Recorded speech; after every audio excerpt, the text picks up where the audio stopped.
Al menos 10% de las personas que sobrevivieron al COVID presentan problemas de pérdida de memoria, de concentración y altos niveles de ansiedad, lo que puede estar relacionado con la presencia del virus en el cerebro.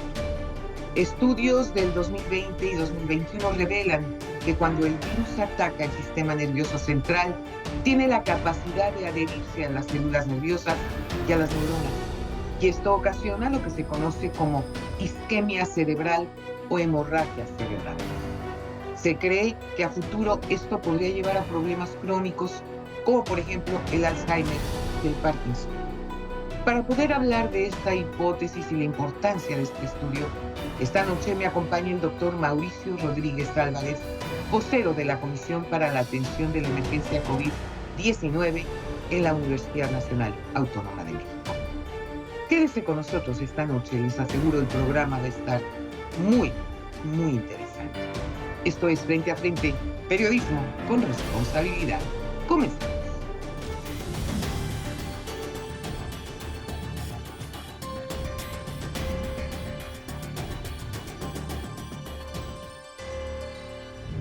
Doctor, qué gusto tenerte en el programa con este tema que verdaderamente yo ya no sé para dónde hacerme, porque con esto del COVID, primero era el riesgo de muerte cuando no teníamos vacunas. Y entonces murieron en el mundo una cantidad impresionante de personas. Luego después, pues vienen las vacunas, algunas ciertas complicaciones. Me platicaba un médico muy querido mío en España, que una de las cosas que notaron que estaba provocando el COVID eran coágulos. Y después, pues todos los efectos secundarios relacionados con el COVID, aquellas personas que tuvieron la suerte de poderla librar. Pero además, ves tú cosas impresionantes, cómo se va perdiendo, por ejemplo, en algunos pacientes, la fuerza muscular. No, muchos pacientes tenían que estar incluso en silla de ruedas porque no podían movilizarse, tenían que, pues prácticamente empezar desde cero. Qué gusto tenerte, doctor. Muchísimas gracias, Lorita.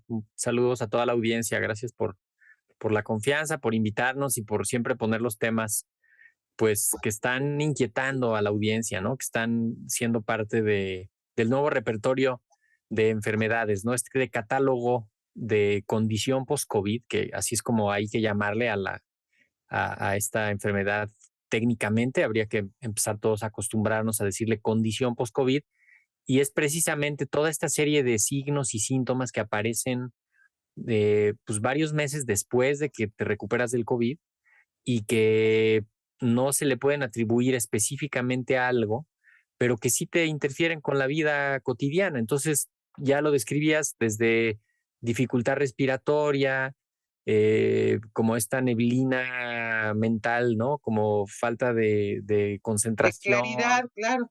y algunos problemas para recordar cosas inmediatas o para evocar algún recuerdo no muy lejano, y problemas en el corazón, problemas musculares, problemas en el hígado. Entonces estamos construyendo No, la agenda de la condición post-COVID, porque es muy importante irle poniendo nombres y apellidos a los problemas, sobre todo para saber qué hacer.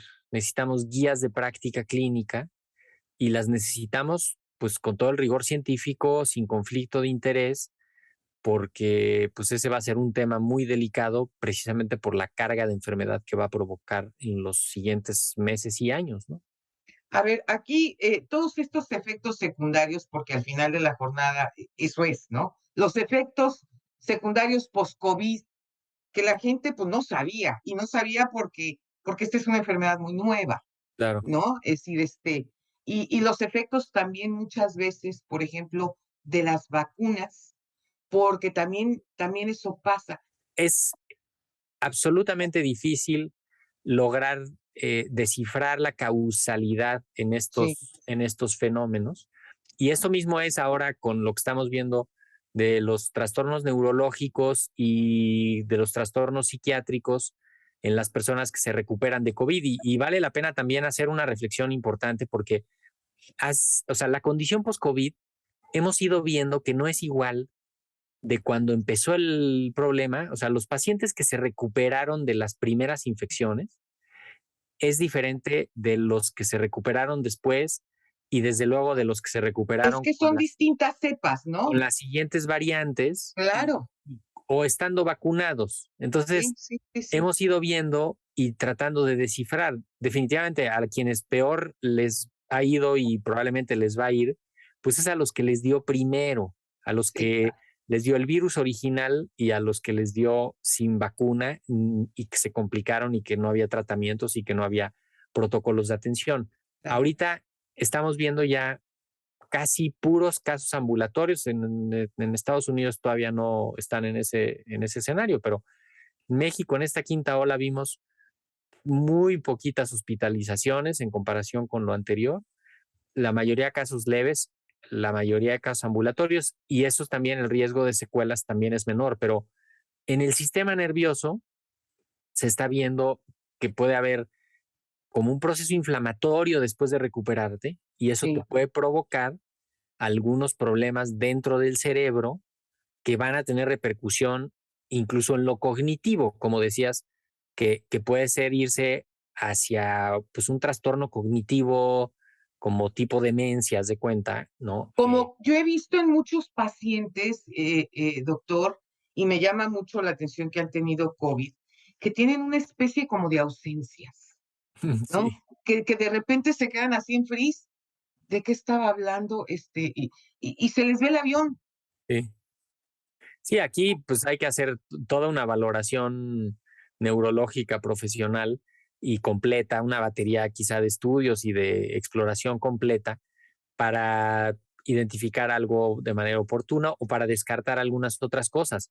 También hemos visto muchos pacientes que después de que se recuperan del COVID, viene una especie, no sé si se va a terminar conformando como un síndrome psiquiátrico, como de ansiedad, como Sí. síndrome del sobreviviente, como que relajan ya toda esa carga de esa angustia que trajeron 2 años o un año encima y entonces eso les provoca sintomatología por la misma ansiedad o por el mismo problema que tiene más bien un origen psicológico y no Es que tanto. eso pasa. Yo te voy a decir una cosa.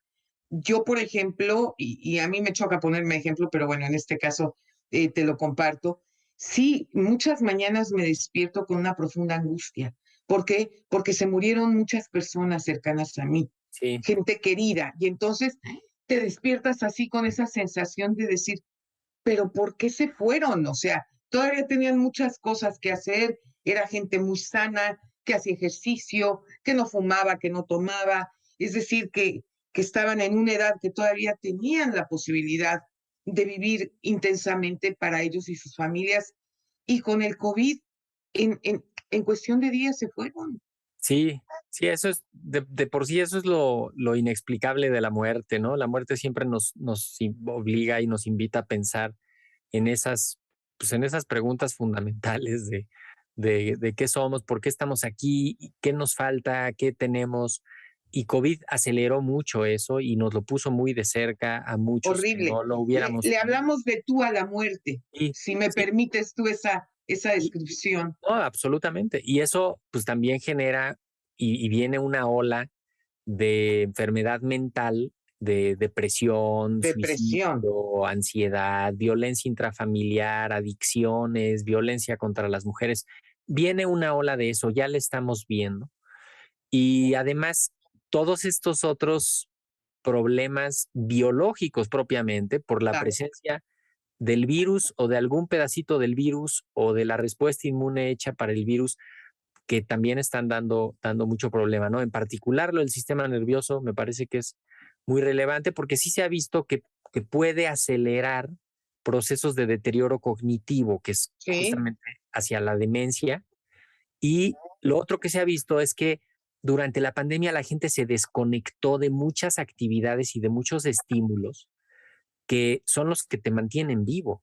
claro. Finalmente, las relaciones sociales y las relaciones familiares y el deporte, la recreación, el trabajo, es lo que te mantiene vivo. Entonces, si te desconectas de eso, viene un deterioro, sobre todo en los adultos mayores, que no vieron a la gente, que no salieron, que no se pararon del sillón en meses, y eso Yo te hace. puedo decir que yo no he salido prácticamente a ningún lado, por terror, no por miedo, por terror.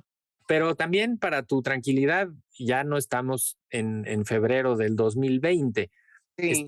Ya sabemos que el que tenga dos, o cuando menos un refuerzo, ya no digas dos refuerzos, el que tenga un refuerzo después de su esquema normal de vacunas, con eso es más que suficiente para que si te da COVID, no se agrave y no se complique y la pases más o menos bien. O sea, Oye, pero a ver, explícame. Yo voy a ponerme una vacuna y me voy a poner los refuerzos para que no me dé COVID. Y resulta que hay muchísima gente que tiene exactamente esas vacunas y esos refuerzos y les da. es Entonces que, dices, bueno, pero es que la vacuna no previene el contagio. es que eso Eso, hay que decirlo. la vacuna no previene el contagio. El contagio lo prevenimos con el cubrebocas, con la sana Correcto. distancia y lo Ahora bien, diagnosticas pronto. una vez que ya los pacientes tienen este tipo de vacunas y de refuerzos, ¿valdría la pena también ponerse la vacuna de flu, por ejemplo? Bueno, la vacuna de influenza previene la influenza y si tienes factores de riesgo para que se te complique la influenza, que básicamente son ser mayor de 60 años o menor de 5 años, estar embarazada, ser personal de salud o tener No, el alguna embarazo a esta edad ya está difícil que se o me dé. tener o tener o tener alguna enfermedad predisponente, sí te la tienes que poner cada año. Y eventualmente verificar que tengan la del neumococo y pensar quizá en la de herpes, que también hay Ah, que. ese es un punto bien importante porque aquí lo están anunciando muchísimo.